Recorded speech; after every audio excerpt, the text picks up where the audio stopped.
India forward block अगर अपने नेता के उसूलों पर चलने की ताकत नहीं रखती है तो उसके खिलाफ हम लोग जो लड़ने वाले लोग हैं, जो इनकलाब लाना चाहते हैं, हम लोगों ने आज़ाद हिंद मंच बनाया था और उस मंच के जरिए हम लोगों ने बंगाल में एक मुहिम छेड़ी।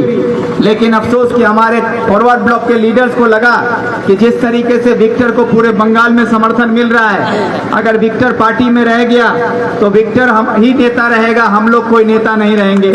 इसलिए उन लोगों ने एक साजिश रची और सोशल मीडिया के जरिए, व्हाट्सएप के जरिए मुझे पार्टी से सस्पेंड कर दिया गया और ये खबर अखबारों में छपवा दी गई।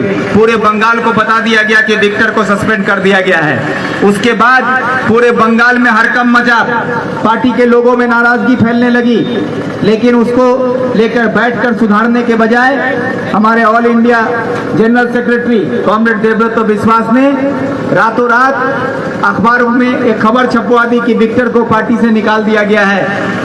ये कर पूरे बंगाल को, पूरे हिंदुस्तान को बता दिया गया कि विक्टर को पार्टी से निकाल दिया गया। इसीलिए हमारे साथ जो भी नौजवान थे आजाद हिंद मंच में, पूरे बंगाल में जो लोग थे, सबने मिलकर ये फैसला किया कि जो पार्टी ने हमारी इज्जत नहीं की, हमारी कुर्बानियों को नजरअंदाज किया, इस इलाके में नहीं, मेरे वालिद मरहूम रमजान साहब से लेकर हफीज साहब से लेकर मैं फॉरवर्ड ब्लॉक पार्टी के परचम के तले वामफ्रंट को हमेशा आंदोलन के जरिए वामफ्रंट का सर ऊंचा रखने की कोशिश हम लोग करते रहे।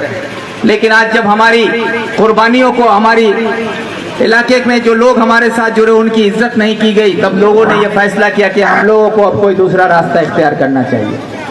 तो इसलिए सबकी रजामंदी से, इलाके के हालात को देखते हुए और हिंदुस्तान की सियासत को देखते हुए कि आज एक तरफ फिरका परस्त ताकत जो सर उठा रही है, हम लोगों को जात पात और हिंदू मुस्लिम के नाम पर, भाषा के नाम पर तोड़ा जा रहा है। हिंदुस्तान का जो पब्लिक सेक्टर है, पब्लिक की संपत्ति है, उसको बर्बाद किया जा रहा है, तमाम संपत्तियों को बेच दिया जा रहा है। उसको बचाने के लिए, देश के संविधान को बचाने के लिए आज जो लड़ाई चल रही है देश में, और राहुल गांधी के लीडरशिप में भारत जोड़ो यात्रा जो पिछले 1.5 महीने से पूरे हिंदुस्तान के सड़कों पर उतर चुकी है, आप लोग देख रहे होंगे कि जिस मेन स्ट्रीम मीडिया, आज कोई भी नेशनल चैनल राहुल गांधी के भारत जोड़ो यात्रा को कवर नहीं कर रहा है उस तरीके से जिस तरह से उसको कवरेज मिलनी चाहिए थी। लेकिन सोशल मीडिया और करोड़ों लोगों के हाथों में जो मोबाइल फोन है, वो आज पूरे हिंदुस्तान को दिखा रहा है कि देखो कि भारत जोड़ो यात्रा जो है आज हिंदुस्तान को जोड़ने के लिए सड़कों पर उतरा हुआ है। यहाँ तक कि जहां जहां बीजेपी की हुकूमत है, उस राज्य में भी आज बीजेपी की सरकार आवाम को रोकने के लिए पुलिस से धमकी दे रही है। गांव-गांव में जाकर, सड़कों पर उतरकर बीजेपी के लोगों को डरा रहे हैं, धमका रहे हैं। उसके बावजूद लाखों लोग राहुल गांधी के पीछे यात्रा में उतर कर आ रहे हैं। इसलिए मैं आप लोगों से भी अपील करता हूं कि ये कांग्रेस पार्टी हिंदुस्तान को जोड़ने का काम कर रही है और आज हम सबको इस यात्रा के साथ जुड़ते हुए कांग्रेस के साथ जुड़ने की जरूरत है। जिस तरह बीजेपी एक फिरका परस्त ताकत हिंदुस्तान को लूट रही है, उसी तरह मगरबी बंगाल में ममता बनर्जी की सरकार हम बंगाल के अवाम को लूट रही है, यहाँ के किसान को लूट रही है, यहाँ के नौजवानों को लूट रही है, यहाँ के पढ़े लिखे रोजगार की तलाश में घूम रहे लोगों को लूट रही है। उनसे बचाने के लिए हम सबको कांग्रेस का दामन थामने की जरूरत है। इसलिए आप लोगों के पास मैं ये अपील लेकर आया हूं कि आपको डरने की जरूरत नहीं है। जो खुद गलत है उनसे डरने की जरूरत नहीं है। तृणमूल गलत है और गलत से अगर आप डरते हैं तो ये सबसे बड़ी गलती आप करते हैं। इसलिए आपको घबराने की जरूरत नहीं कि किसकी हुकूमत है, कौन यहाँ का नेता है, कौन यहाँ का प्रधान है, कौन यहाँ का मुखिया है, उससे घबराने की जरूरत नहीं। आवाम से बड़ा कोई ताकत नहीं है और आप ही हैं जो यहाँ की सरकार भी बनाते हैं, राज्य की सरकार भी बनाते हैं, दिल्ली की सरकार भी बनाते हैं। इसलिए मैं आप सबसे अपील करता हूं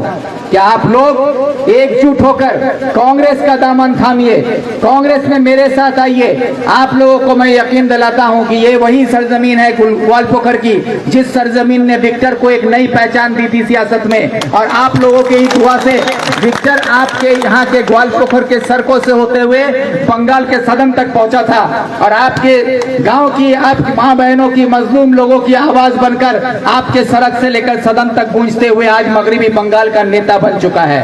और ये इसकी शुरुआत ग्वालपोखर में आप लोगों ने की थी। इसलिए मैं आप सबसे अपील करता हूं कि आप लोगों को किसी से डरने की जरूरत नहीं है। आप लोग बेखौफ होकर, बेबाक होकर आप लोग कांग्रेस का दामन थामिए। आपके साथ मैं हूं, आपके साथ पूरा ग्वालपोखर है, पूरा उत्तर दिनाजपुर रहेगा।